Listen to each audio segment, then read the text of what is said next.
এর আগে আপনারা জানেন যে মেসি কাণ্ডে প্রাক্তন ক্রীড়ামন্ত্রীকে জোড়া নোটিশ দেওয়া হয়, কিন্তু হাজিরা দেননি তিনি। আর এবার তৃতীয় নোটিশ দেওয়া হলো অরূপ বিশ্বাসকে।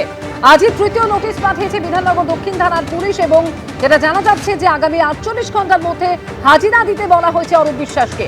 এর আগে শারীরিক অসুস্থতার কারণ দেখিয়ে প্রথম নোটিশে হাজিরা দেননি প্রাক্তন ক্রীড়ামন্ত্রী। পরপর নোটিশ দেওয়া হয় অরূপ বিশ্বাসকে, কিন্তু হাজিরা দেননি তিনি। একের পর এক হাজিরা এড়িয়েছেন, আর এবার তৃতীয়বার তাকে নোটিশ পাঠালো পুলিশ। বিধাননগর দক্ষিণ থানার পুলিশ তৃতীয় নোটিশ পাঠিয়েছে অরূপ বিশ্বাসকে। এর আগে শারীরিক অসুস্থতার কারণ দেখিয়ে তিনি হাজিরা দেননি, যদিও শারীরিক অসুস্থতার সপক্ষে কোন রকম মেডিকেল সার্টিফিকেট জমা দেননি অরূপ বিশ্বাস। আর এবার তৃতীয় নোটিশ তাকে পাঠানো হলো। প্রথম নোটিশের পর পুলিশের দ্বিতীয় নোটিশেও হাজিরা দেননি প্রাক্তন ক্রীড়ামন্ত্রী। তৃতীয় নোটিশ পাঠিয়ে তাকে আগামী 48 ঘন্টার মধ্যে ডেকে পাঠানো হয়েছে। আগামী 48 ঘন্টার মধ্যে হাজিরা দিতে বলা হয়েছে প্রাক্তন ক্রীড়ামন্ত্রীকে। মেসি কাণ্ডে জোড়া নোটিশের হাজিরা এড়িয়েছেন অরূপ বিশ্বাস, এবং এরপর এবার তৃতীয় নোটিশ তাকে দেওয়া হলো বিধাননগর দক্ষিণ থানার তরফ থেকে।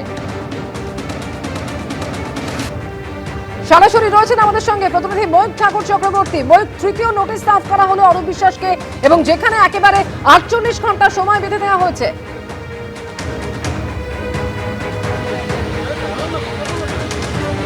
দেখো, তোমার যেটা জানাই, তৃতীয় নোটিশ মেসি কাণ্ডে অরূপ বিশ্বাস রাজ্যের প্রাক্তন ক্রীড়ামন্ত্রী, তাকে আজকে সার্ভ করা হয়েছে। এই third notice Bidhannagar south police স্টেশনের তরফ থেকে অরূপ বিশ্বাসকে সার্ভ করে বলা হয়েছে 48 ঘন্টার মধ্যে রাজ্যের প্রাক্তন ক্রীড়ামন্ত্রীকে বিধাননগর দক্ষিণ থানায় হাজিরা দিতে হবে। মেসি কাণ্ডে তাকে তদন্তকারী আধিকারিকরা জিজ্ঞাসাবাদ করবেন। এই মুহূর্তে আমরা নিউ আলিপুরে রয়েছি। আমি ক্যামেরা পার্সন সন্দীপ সাধুকাকে বলবো দেখানোর জন্য। আমার সামনে যে বাড়ি, এটাই কিন্তু অরূপ বিশ্বাসের রেজিস্টার্ড অ্যাড্রেস। আমি আবার বলছি রেজিস্টার্ড অ্যাড্রেস এই কারণেই বলছি, কারণ অরূপ বিশ্বাস তিনি এই বাড়িতে থাকেন না, তিনি এখন নেই। এই মুহূর্তে যে দুটো নোটিশ আমরা এখানে দেখাচ্ছি, দেখো দুখানা নোটিশ রয়েছে। একটা হচ্ছে officer in charge Bidhannagar south police station, এটা একটা নোটিশ, এবং তলা ইনভেস্টিগেটিং অফিসারের সই করা তার নাম। এবং আরেকটা নোটিশ দেখো, এখানেও একইভাবে যে নোটিশগুলো ইমেল করা হয়েছিল সেই এবং কোথায় কোথায় করা হয়েছে, ঠিক এই দুটো নোটিশ এখানে রয়েছে। আরও একটা নোটিশ, সেটা মেল করা হয়েছে বলেই বিধাননগর কমিশনের সূত্রে খবর। এবং 48 ঘন্টার মধ্যে অরূপ বিশ্বাসকে হাজিরার নির্দেশ দেওয়া হয়েছে। মেসি কাণ্ডে তদন্তকারী আধিকারিকরা তাকে জিজ্ঞাসাবাদ করতে চান। ধন্যবাদ। সরাসরি আমাদের সঙ্গে রয়েছেন এই মুহূর্তে প্রতিনিধি হিন্দল দে। হিন্দল, অর্থাৎ অভিষেক বন্দ্যোপাধ্যায়ের আত্মসহায়ক, যার সঙ্গে প্রাক্তন তৃণমূল বিধায়ক সুজয় হাজরা, তার একটি আর্থিক লেনদেন হয়েছিল, যার বিরুদ্ধে, অর্থাৎ যে প্রাক্তন বিধায়কের বিরুদ্ধে জমি জালিয়াতির অভিযোগ রয়েছে। আর সেই মামলার সূত্র ধরেই এই গোটা তল্লাশি, কিন্তু সেই আত্মসহায়কের কোনো খোঁজ কি এখনো পর্যন্ত পেল পুলিশ? দেখো, এখনো পর্যন্ত কিন্তু সেই আত্মসহায়কের খোঁজ কিন্তু পুলিশ পায়নি। শালবনী থানার পুলিশ তারা কিন্তু একেবারে রাতের বেলা চলে আসে। তারা চলে আসে কোথায় না, কালীঘাটের যে অভিষেক বন্দ্যোপাধ্যায়ের বাড়ি রয়েছে সেইখানে। কেননা তারই আত্মসহায়ক, অর্থাৎ অভিষেক বন্দ্যোপাধ্যায়ের আত্মসহায়ক সুমিত রায়, সেই সুমিত রায়ের বিরুদ্ধেও কিন্তু অভিযোগ উঠছে। কিসের অভিযোগ?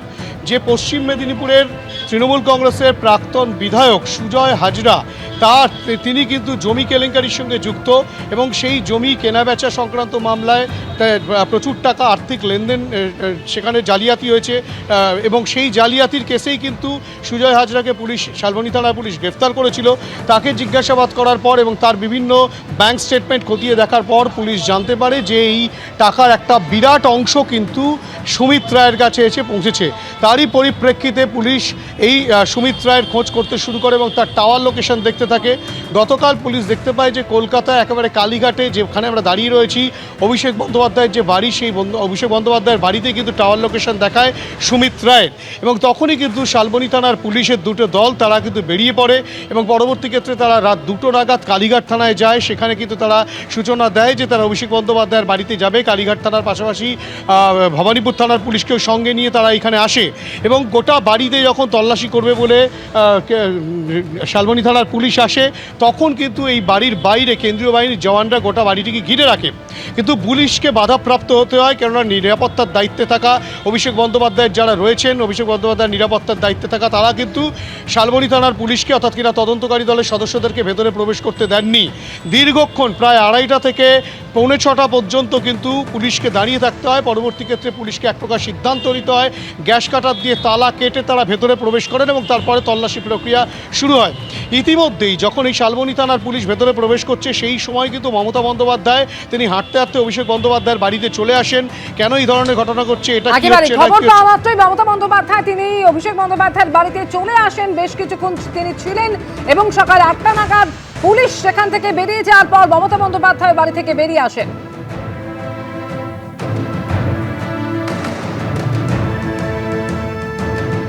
সেই সময় ছবি দেখতে পাচ্ছেন যখন অভিষেক বন্দ্যোপাধ্যায়ের বাড়ি থেকে বেরিয়ে আসছেন মমতা বন্দ্যোপাধ্যায়।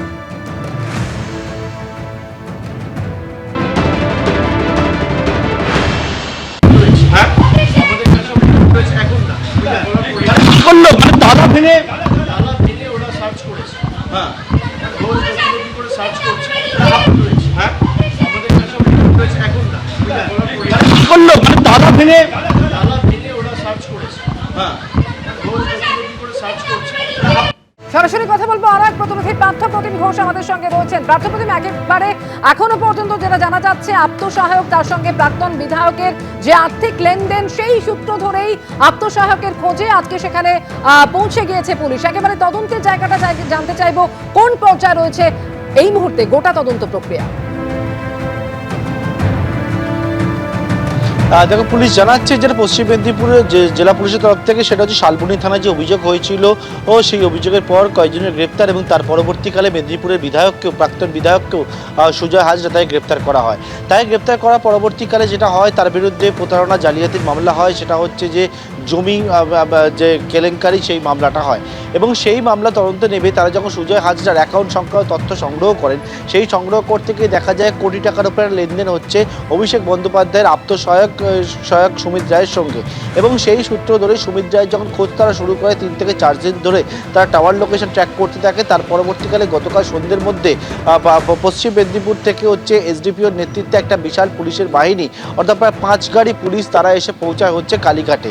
এবং সেইখানে আসার পরে রাত্রে তারা দেখতে পায় যে সুমিত রায় কোথায় রয়েছে। সুমিত রায়ের টাওয়ার লোকেশন দেখায় যে অভিষেক বন্দ্যোপাধ্যায়ের বাড়িতে, এই কালীঘাট রোডে 121 নম্বর কালীঘাট রোড, সেই বাড়িতে দেখায়। এবং সেই মতো হচ্ছে গতকাল রাত্রে 1টা নাগাদ তারা প্রথমে কালীঘাট থানাকে ইন্টিমেশন দেয় এবং তার পরবর্তীকালে কালীঘাট থানা পুলিশকে সঙ্গে নিয়ে অভিষেক বন্দ্যোপাধ্যায়ের বাড়িতে রাতে 2টো নাগাদ তারা পৌঁছায় এবং সুমিত রায়ের খোঁজ করতে থাকে। কিন্তু যে বিষয়টা পুলিশের তরফ থেকে বলা হচ্ছে, প্রায় 4 ঘন্টা ধরে তারা অপেক্ষা করে থাকেন এবং 4 ঘন্টা ধরে অপেক্ষা করে থাকার পরবর্তীকালে অসহযোগিতা করা হয়। সুমিত রায়কে ডাকতে বলা হলো, সুমিত রায়কে তারা ডেকে দেয়নি। তারা বলেন যে সুমিত রায় টাওয়ার লোকেশন দেখাচ্ছে অভিষেক বন্দ্যোপাধ্যায়ের বাড়িতেই। এর পরবর্তীকালে কালীঘাট থানা পুলিশকে জানায় যে তালা ভাঙতে হবে এবং তারপরে কলকাতা পুলিশের বিপর্যয় মোকাবিলা বাহিনীকে তলব করা হয় ওই একেবারে আজকে সকালবেলা। এবং তারপর 6টার পরে বিপর্যয় মোকাবিলা বাহিনী যখন এসে পৌঁছায়, তাদের যে গ্যাস কাটার ছিল, সেই গ্যাস কাটার দিয়ে অভিষেক বন্দ্যোপাধ্যায় বাড়ির 2টো দরজা গেট রয়েছে, তার মধ্যে সামনের যে গেট রয়েছে 8 লিভার লক ছিল, সেই 8 লিভার লকের হচ্ছে তালা ছিল, সেই তালা গ্যাস কাটার দিয়ে কাটেন তারা। এরপর কোলাপসিবল যে গেট ছিল তার তালা, সেই তালাও কিন্তু তারা ভাঙেন এবং ভাঙার পর অভিষেক বন্দ্যোপাধ্যায়ের যে বাড়ি রয়েছে, সেই বাড়িতে তারা তল্লাশি অভিযান করে এবং তল্লাশি অভিযান যে বিষয় করে বলে পুলিশের তরফ থেকে বলা হচ্ছে, সে সুমিত রায়ের খোঁজে তারা তল্লাশি করে। কিন্তু সুমিত রায়কে বিভিন্ন জায়গায় খোঁজার পরে তারা পায়নি এবং তারপরে সার্চ অ্যান্ড সিজার নীল দেখায়, কারণ তারা বলছেন যে তাদের উদ্দেশ্য ছিল সুমিত রায়কে খোঁজা। সুমিত রায়কে পাওয়া যায়নি এবং তারপরে সেখান থেকে বেরিয়ে তারা আরও বিভিন্ন জায়গায় যায় সুমিত রায়ের খোঁজে। কালীঘাট থানায় দীর্ঘক্ষণ ধরে অপেক্ষা করেন এবং সে অপেক্ষা করার পর শালবনী থানার যে পুলিশের টিম ছিল, 5 গাড়ি পুলিশ ছিল, তারা বর্তমানে কিন্তু শালবনী বা মেদিনীপুরের উদ্দেশ্যে তারা রওনা হয়ে গেছে। এবং পুলিশ জানাচ্ছে যারা সুমিত রায়কে পাওয়াটা অত্যন্ত প্রয়োজন ছিল তদন্তের স্বার্থে, যেহেতু যে কোটি টাকার উপর লেনদেনে তারা একটা পেয়েছেন সুমিত রায়ের সঙ্গে প্রাক্তন তৃণমূল বিধায়কের। এবং সেই সূত্র ধরেই তারা মনে করছেন যে যে আর্থিক লেনদেন যেটা হয়েছে, সেটা হচ্ছে এই যে মামলাটি হয়েছে, ক্রাইমটা হয়েছে, কন্ডাক্ট হয়েছে, সেই ক্রাইমের টাকাই কিন্তু সুমিত রায়ের কাছে গিয়েছে বলে পুলিশের দাবি। এবং সেই সূত্র ধরেই আজকের এই তল্লাশি অভিযান এবং সেই তল্লাশির পরও সুমিত রায়কে কোনো খোঁজ পায়নি তারা। সঙ্গে থাকো পার্থ, হিন্দল তুমিও সঙ্গে থাকো আমাদের। অভিষেক বন্দ্যোপাধ্যায়ের বাড়িতে আজকে পুলিশের পৌঁছে যাওয়া এবং তার আত্মসহায়কের খোঁজে পুলিশের তল্লাশি। আর এই তল্লাশি প্রসঙ্গে বিজেপি নেত্রী লকেট চট্টোপাধ্যায় কি বলেছেন রাখবো আপনাদের সামনে। অভিষেক বন্দ্যোপাধ্যায় এখন অতীত, মমতা বন্দ্যোপাধ্যায় এখন অতীত হয়ে গেছে। মানুষ ওদেরকে পাস্ট করে দিয়েছে, প্রেজেন্টে নেই। এতদিন ধরে যা লুট তারা করেছে, এতদিন ধরে যেভাবে মানুষকে তারা ঠকিয়েছে, তার তো একটা শাস্তি হবেই না। জনগণ তো শাস্তি দিয়েছে এবং সংবিধানের তরফ থেকে, আইনের তরফ থেকে তো তাদেরকে এই প্রসেসের মধ্যে দিয়ে যেতেই হবে। কেউ পার পাবে না। ছোট থেকে পঞ্চায়েত স্তরের নেতা থেকে, কাউন্সিলর থেকে শুরু করে ওপর পর্যন্ত যদি এই করাপশনের লেভেল অত উঁচুতে উঠে গিয়ে থাকে, এই জাল বিস্তার হয়ে থাকে, এই মায়াজালকে ভাঙতে গেলে এদের তো জিজ্ঞাসাবাদ করতেই হবে না। 6 জুন খড়গপুর থেকে জালে মেদিনীপুরের প্রাক্তন তৃণমূল বিধায়ক সুজয় হাজরা। শালবনী থানায় এই সুজয় হাজরার বিরুদ্ধে জমি জালিয়াতির অভিযোগ দায়ের হয়। জমি জালিয়াতি সেই অভিযোগের ভিত্তিতে গ্রেফতার করা হয় সুজয় হাজরাকে। সুজয় হাজরা তৃণমূলের পশ্চিম মেদিনীপুরের প্রাক্তন জেলা সভাপতি। আর এই সুজয় হাজরা, তার সঙ্গেই আত্মসহায়ক, তার একটি বিশাল অঙ্কের টাকার লেনদেন হয়েছে। অর্থাৎ সুজয় হাজরা, তার অ্যাকাউন্ট থেকে ট্রান্সফার হয়েছে অভিষেক বন্দ্যোপাধ্যায়ের আত্মসহায়কের অ্যাকাউন্টে। এবং সুজয় হাজরা, যাকে ইতিমধ্যেই জমি জালিয়াতির অভিযোগে পুলিশ গ্রেফতার করেছে, আর একেবারে সেই সংক্রান্ত টাকার লেনদেনের সূত্র ধরেই অভিষেক বন্দ্যোপাধ্যায়ের আত্মসহায়কের খোঁজ করছে পুলিশ। একাধিক জায়গায় গত কয়েকদিন ধরে তার খোঁজে তল্লাশি চলছে। তার ফোনের টাওয়ার লোকেশন ট্র্যাক করা হচ্ছে। আর সেই টাওয়ার লোকেশন ট্র্যাক করেই অভিষেক বন্দ্যোপাধ্যায়ের বাড়িতে আজ ভোরবেলায় পৌঁছে যায় পুলিশ। এই হচ্ছেন সুজয় হাজরা, প্রাক্তন তৃণমূল বিধায়ক সুজয় হাজরা, যাকে জমি জালিয়াতির অভিযোগে ইতিমধ্যেই গ্রেফতার করা হয়েছে।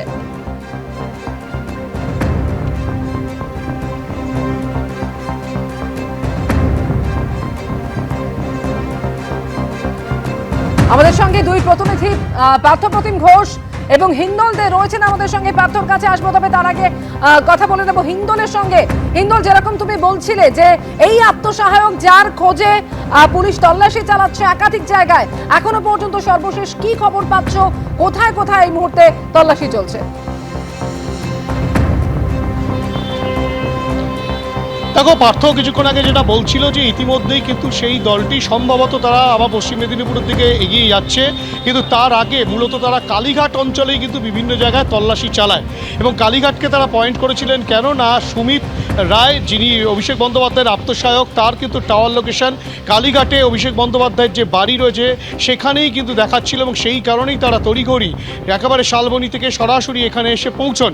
এবং তোমাকে বলে রাখি যে এই যে গোটা ঘটনা, সেই গোটা ঘটনায় কিন্তু সুজয় হাজরার যে জমি কেলেঙ্কারির মাধ্যমে কোটি কোটি টাকা আত্মসাৎ করার যে অভিযোগ উঠে আসছে, সেখানে যে ট্রানজাকশন হয়েছে, ব্যাংক স্টেটমেন্ট, সেগুলো খতিয়ে দেখার পর দেখা যায় যে সে আর্থিক লেনদেন যেগুলো হচ্ছে, তার একটা বড় অঙ্কের টাকা কিন্তু এই সুমিত রায়ের কাছে এসে পৌঁছেছে। সুতরাং সুমিত রায়ও সম্ভবত এই ঘটনার সঙ্গে সরাসরিভাবে যুক্ত রয়েছে, তেমনটাই তদন্তকারীরা মনে করছেন। এবং সেই কারণেই সুমিত রায়কে কিন্তু তারা খুঁজতে চলে আসেন, রাতের বেলা আসেন। তারা বাধাপ্রাপ্ত হন অভিষেক বন্দ্যোপাধ্যায়ের বাড়িতে এসে কাজে তারা বাধাপ্রাপ্ত হয়, কেননা তাদেরকে ঢুকতে দেওয়া হয়নি। পরবর্তী ক্ষেত্রে গ্যাস কাটার দিয়ে তালা কেটে তাদেরকে ভেতরে প্রবেশ করতে হয়। এবং এই গোটা ঘটনায় কিন্তু এখনও পর্যন্ত সুমিত রায়ের খোঁজ নেই। তার খোঁজে কিন্তু পুলিশ এখনও পর্যন্ত তল্লাশি চালাচ্ছে, তেমনটাই পুলিশ সূত্রে খবর। অভিষেক বন্দ্যোপাধ্যায়ের আত্মসহায়ক, তার খোঁজে পুলিশ এখনো তল্লাশি চালাচ্ছে। এর আগে একাধিক জায়গায়, এমনকি কালীঘাটের বিভিন্ন জায়গাতেও তল্লাশি চলেছে পুলিশের তরফে। বিধায়কের সঙ্গে, প্রাক্তন তৃণমূল বিধায়কের সঙ্গে অভিষেক বন্দ্যোপাধ্যায়ের আত্মসহায়কের আর্থিক লেনদেনের সূত্রেই এই তল্লাশি।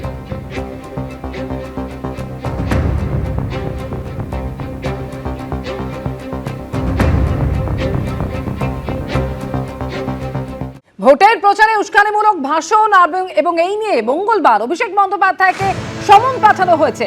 উস্কানিমূলক ভাষণে মঙ্গলবার অভিষেক বন্দ্যোপাধ্যায়কে তলব করা হয়েছে ভবানী ভবনে। এর আগে গতকালই আমরা দেখেছি প্রায় 3 ঘন্টার অপেক্ষার পরে অভিষেক বন্দ্যোপাধ্যায়কে নোটিশ দেয় সিআইডি। ভোট প্রচারে উস্কানিমূলক ভাষণ এবং গতকাল এই নিয়ে অভিষেক বন্দ্যোপাধ্যায়ের বাড়িতে পৌঁছে গিয়েছিলেন সিআইডি আধিকারিকরা। বেশ কিছুক্ষণ সেখানে অপেক্ষা করেন তারা। কালীঘাটের পটুয়াপাড়ায় অভিষেক বন্দ্যোপাধ্যায়ের বাড়িতে পৌঁছে যায় সিআইডি।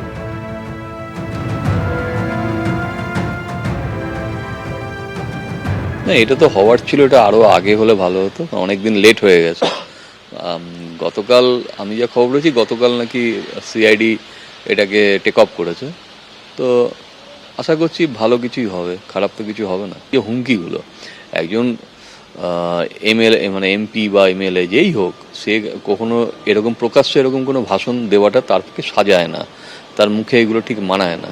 এটা যে কোনো এমপি বা যে কোনো এমএলএর জন্য একই প্রযোজ্য। তো আমি সেটাই কমপ্লেন করেছি। আগামী 14 তারিখ হাজির হওয়ার জন্য বলা হয়। আমি 14 তারিখ কলকাতায় আছি, 14 তারিখ হাজির হব আবার। আমি কোনোদিন কোনো তদন্ত এড়িয়ে যাইনি। গতকাল সন্ধ্যে 7:19 নাগাদ মমতা বন্দ্যোপাধ্যায়ের বাড়ি থেকে কালীঘাটের পটুয়া পাড়ার বাড়িতে আসেন অভিষেক বন্দ্যোপাধ্যায় এবং এই মন্তব্য করেন তিনি। তারা যদি পরবর্তীকালে আমাকে ফোন করে আসে, আমার সাথে যোগাযোগ করে আসে এবং আমাকে বলে কোন সময়ে গেলে আমি বাড়িতে থাকবো, তখন নোটিশ দেবে, আমি নিশ্চিতভাবে জানাবো। আমি যখন বাড়িতে উপস্থিত নই সশরীরে, তখন যদি তারা আসে নোটিশ দিতে এবং একদম স্পষ্টভাবে বলে যে আপনাকে ছাড়া কাউকে নোটিশ আমরা দেবো না, আপনার হয়ে কেউ যদি রিসিভ করতে চায় সেই সুযোগ পাবে না, তাহলে আপনাকে আমার ফেরার জন্য অপেক্ষা করতে হবে। তো আমি আপনাদের মাধ্যমে আমি অনুরোধ করব যে যারা নোটিশ দিতে এসেছিল, আপনারা যদি আসেন নিশ্চিতভাবে যোগাযোগ করে আসুন, আর না হলে অপেক্ষা করুন। আমি যখন ফিরবো আমি তখনই এই নোটিশটা আপনাদের তরফ থেকে আপনাদের কাছ থেকে নিতে পারবো। আপনারা যারা আমাকে প্রশ্ন করছেন আপনি তদন্ত এড়িয়ে যাচ্ছেন, আমি কোনো তদন্ত এড়িয়ে যাইনি, আমার লুকানোর কিচ্ছু নেই। আমি কেন্দ্র তদন্তকারী সংস্থার সম্মুখীন হয়েছি এখনো পর্যন্ত 8 থেকে 10 বার। যারা এতদিন ধরে তদন্ত চালাচ্ছে, আমাকে যখনই ডেকেছে আমি গেছি। এবিপি আনন্দ, এগিয়ে থাকে, এগিয়ে রাখে।